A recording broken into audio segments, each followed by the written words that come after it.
كابتن عفت نصار طلع على إحدى المحطات الفضائية وتطاول وتجاوز في حق النادي الأهلي، ومن ضمن التجاوزات قال إن فلوس النادي الأهلي حرام. طيب تعالى يا كابتن عفت، أنا أعرفك النهاردة فلوس مين اللي حرام، الأهلي ولا الزمالك؟ الأندية مش بس المصرية، الأندية في كل دول العالم عليها ديون. الديون دي ممكن تتمثل في حقوق للأعضاء العاملين من لاعبين وجهاز فني وجهاز طبي وإداري وخلافه، ودي بيقدر صاحب الدين انه يحصل دينه بطرق الودية، او النادي رفض يدفع له بياخدها عن طريق المحاكم. وكل الأندية تقريبا او معظم الأندية فيها المشاكل دي. بنيجي لنوع تاني من الديون الا وهو دين الضرائب. كل الأندية المفروض انها بتدفع ضرائب للدولة. فيه أندية بتتعثر في الدفع، وفي أندية ما بتدفعش خالص. اللي منوط به، الجهة المنوط بها تحصيل الديون ديت هي مصلحة الضرائب المصرية. والديون ديت طبعا هي حق، هي مال عام وهي حق للشعب المصري، لكن القانون بيخول لمصلحة الضرائب المصرية تحصيل الديون ديت، وبيعطيها الحق انها تعمل ما يسمى بالتصالح او تعمل جدولة وما خلاف ذلك مع الجهة المدينة. وكل الأندية ممكن أو معظم الأندية بيكون عليها ضرائب. هنيجي بقى للنوع الثالث من الديون، والمتفرد به تقريبا نادي الزمالك لوحده، وهو محور الحلقة النهاردة، وهو دين الأوقاف. في الأول لازم نعرف إيه هو الوقف. الوقف ده حضرتك لما بيكون عندك أي عين بتجر نفع، زي أرض زراعية بيطلع منها ريع، ولا عمارة سكنية أو شقة بتتأجر وبيجي لها دخل شهري أو سنوي، بتيجي تعوز تعمل لنفسك صدقة جارية، فبتقول أنا بوقف العين ديت لله تعالى.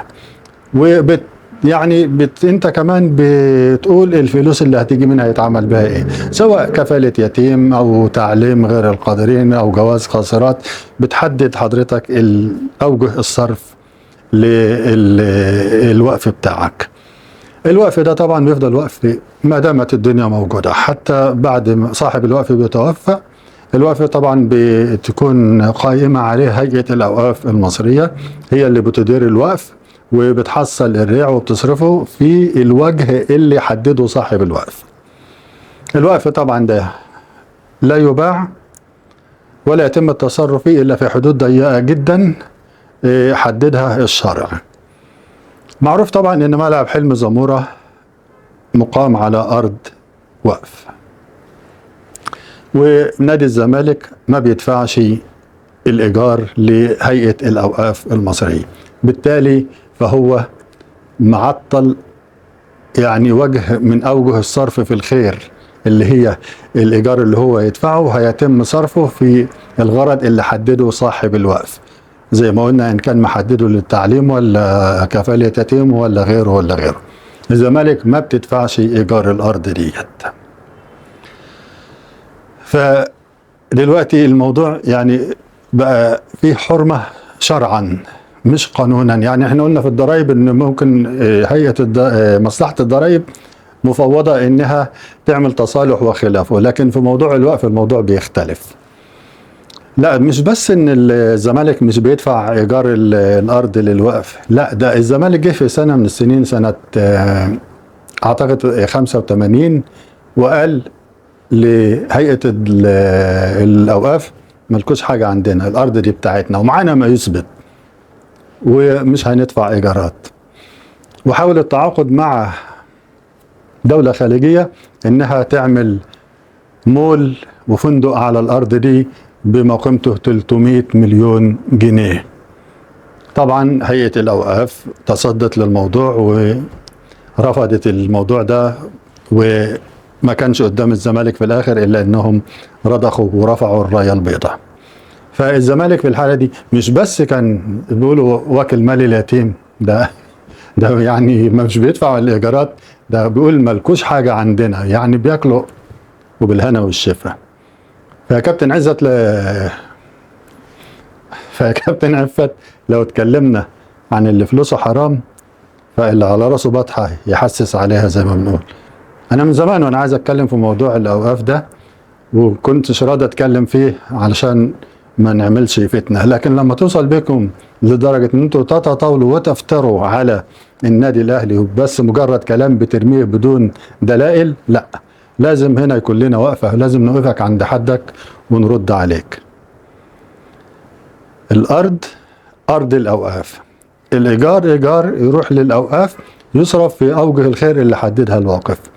حتى كمان الشرع والقانون منعك إن أنت تعمل أي منشآت على الأرض دي. حتى لو جيت تعمل، لو أنت واخد الأرض فاضية وجيت تعمل الملعب، لو الأرض فاضية أجارها 5 قروش وعملت الملعب ما تبقاش برضو 5 قروش، برغم إن أنت اللي مكلف على المبلغ على الملعب.